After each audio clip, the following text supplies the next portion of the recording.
Hi there. Tonight I'd like to talk to you about national security.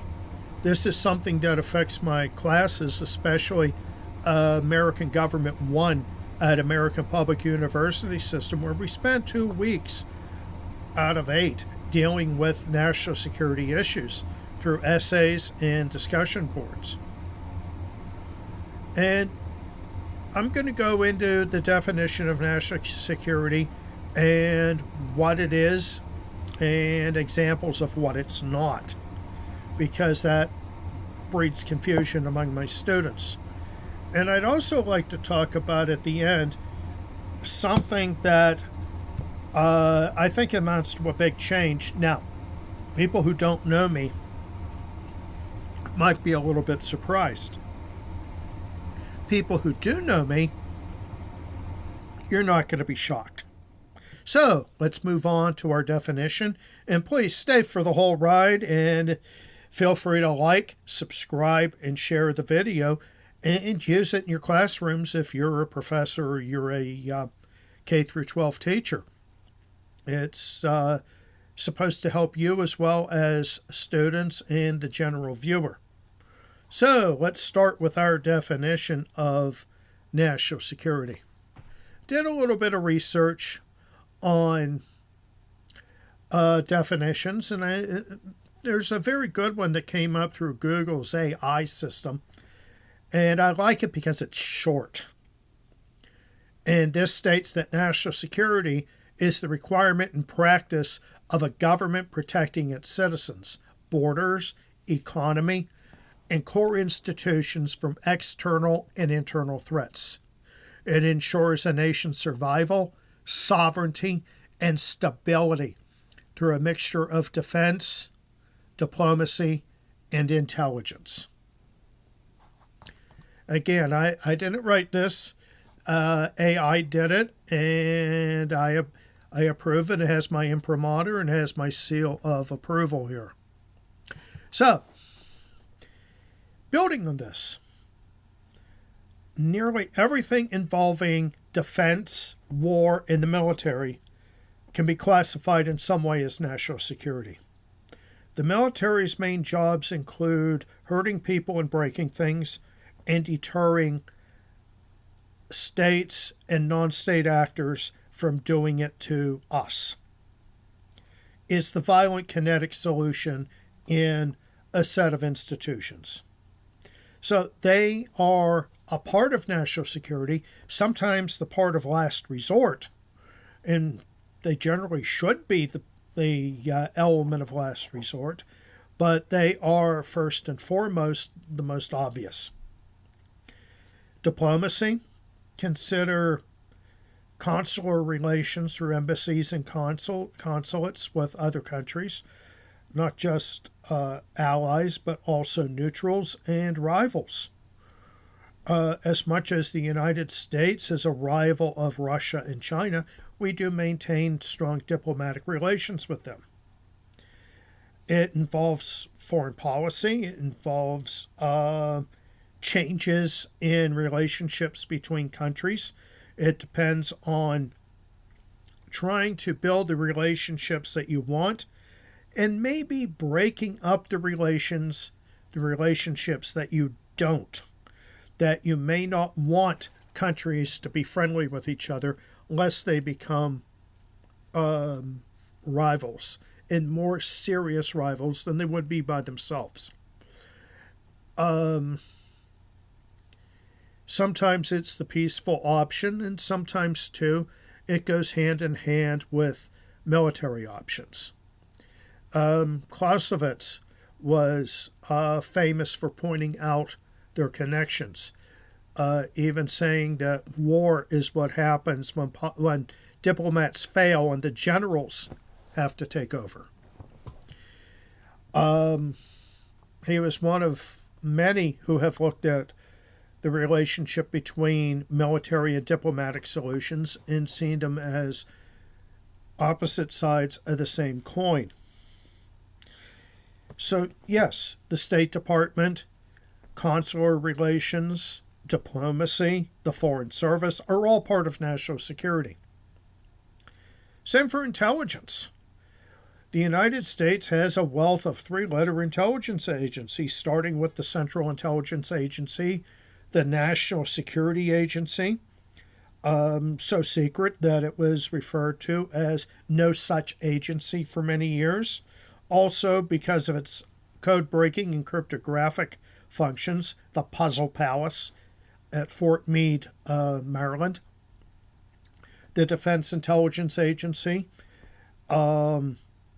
intelligence branches within each military service. Knowledge is power.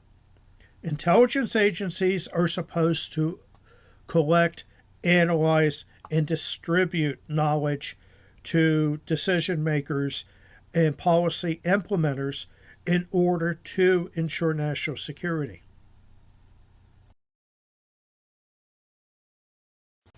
I think it's also important, too, to consider the role of private security and private firms in the function of information security, cybersecurity.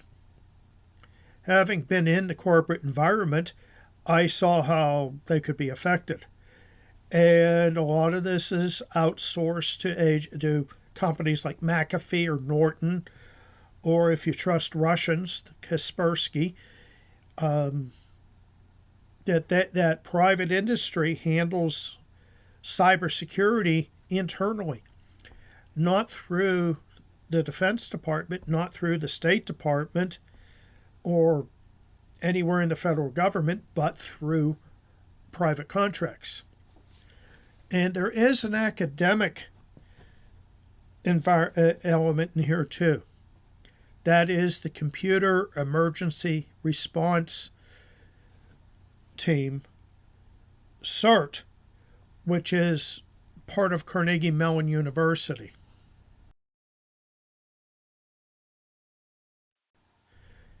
I see cybersecurity as the one thing that is not exclusively part of government. Probably the best example. So when students come up with cybersecurity scenarios and define that as national security, I say go ahead. Please do so. That this is very important. And I have a lot of students too, especially at APUS, who are both in the military and majoring in cybersecurity. So they have a military career in national security, and they're going to move on to hopefully a private career once they're discharged and they finish their degrees. It seems like a natural transition and a natural relationship. Now,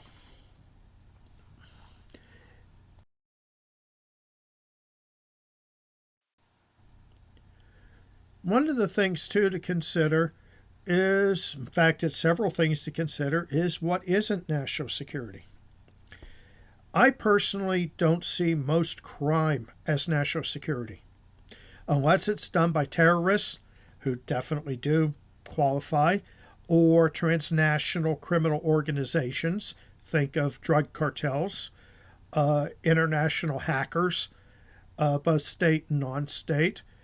This is generally crime on the street is not going to be national security. It's not going to be handled at the federal level.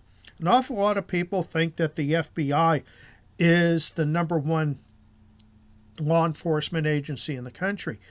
Actually, the vast majority of law enforcement is taken care of at the state and local level. You're more likely to get a speeding ticket from a state trooper or your local county mountie than you are from the FBI or even military law enforcement, unless they catch you going 26 miles per hour in a 25 zone on a military base. And yes, I have seen that. Crime is a local issue for the most part. The mafia being a major exception. They may be classified as a national security threat, but generally they aren't. Outlaw biker gangs, clubs, MCs, they're not national security threats. Some of them do bad things, but that's a law enforcement issue. And this is part of personal security, local security, because most of this does not pose an existential threat to any institutions or the United States as a whole. And it's important, but it doesn't qualify as national security. Another thing that I see students citing gun control and the Second Amendment as a national security issue. I don't think so. That unless it involves those nefarious non-state actors or a foreign government, gun control is not. Now, it may be very important for personal safety, but you're more likely to get shot by a banger in some neighborhoods than you are by some guerrilla faction.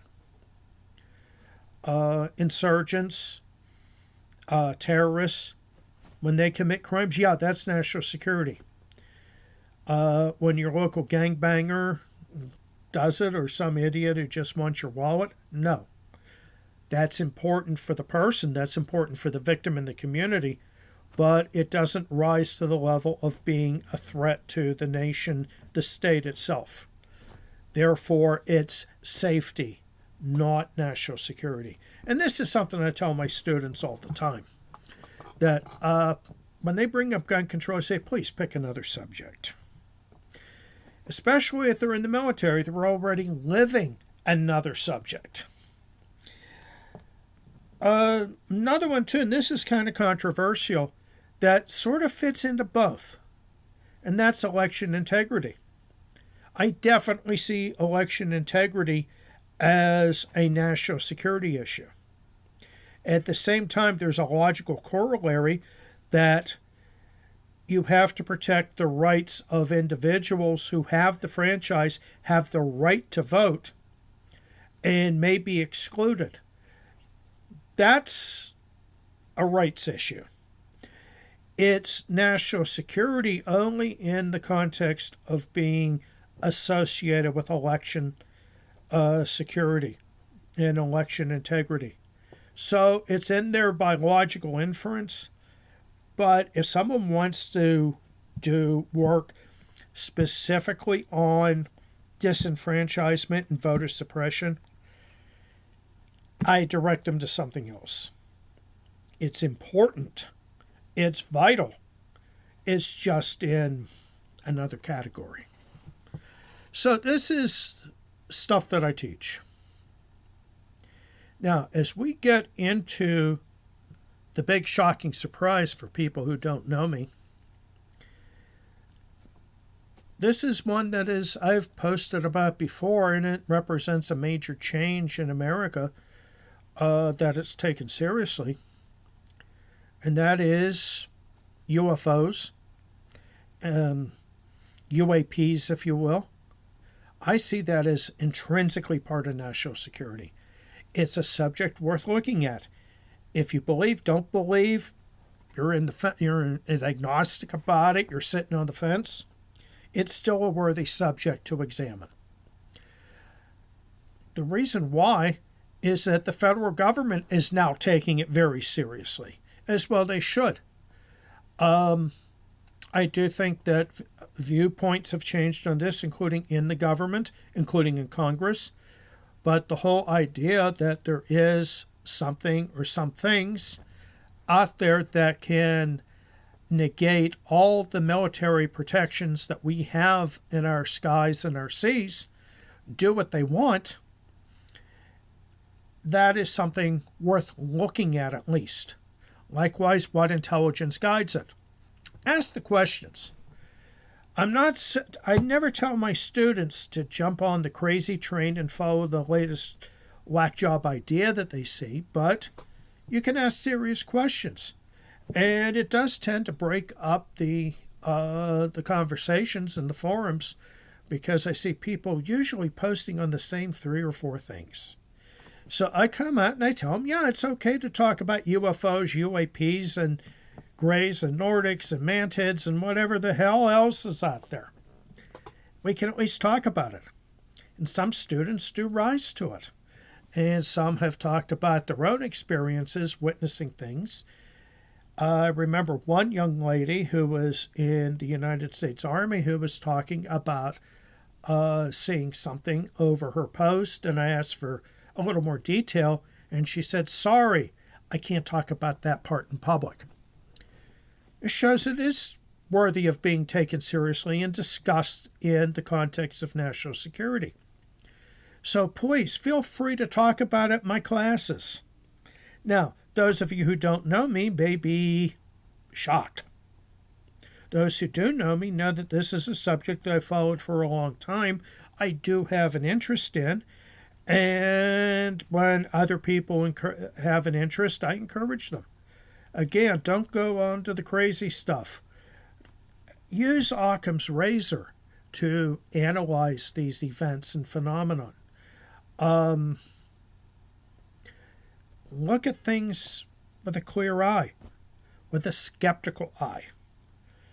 Don't jump on the Philip Glass bandwagon of it never existed, this isn't happening, you're all crazy, and just listen to the Air Force circa 1975 that there's no out there, and oh yeah, you saw the planet Venus and your friend was abducted by swamp gas. No. That's just as crazy as believing everything you see and everything you've been told, every campfire story you've heard. No, don't do that. But look at it seriously, skeptically, maybe in an informed manner that goes beyond YouTube videos and ancient aliens. But yeah, I do accept forum posts and responses on unexplained aerial phenomenon, and I encourage them. Maybe a little bit outside the box, but you know what? Considering congressional hearings of the last few years and changes in policy and outlook in the Department of Defense / Department of War, I think things are changing here, as well as the political culture of the United States, which I posted about before. So just bear this in mind. That's national security. Aliens are national security, whether you believe or not. It's still more national security than gun control. And if you're in my classes, bear that in mind. If you're not in my classes, stay curious. So that's my view on national security and what it is, what it isn't. And I hope you enjoyed the video. And of course, please feel to like, subscribe, share. Subscribe especially and share. That helps me, helps the channel, and I can keep this stuff coming. Now, I don't know what I'll be posting about and recording about the next time, but I'd like to bid you thanks again and farewell, and I appreciate the last 18 and a half minutes of your life. And thank you and goodbye.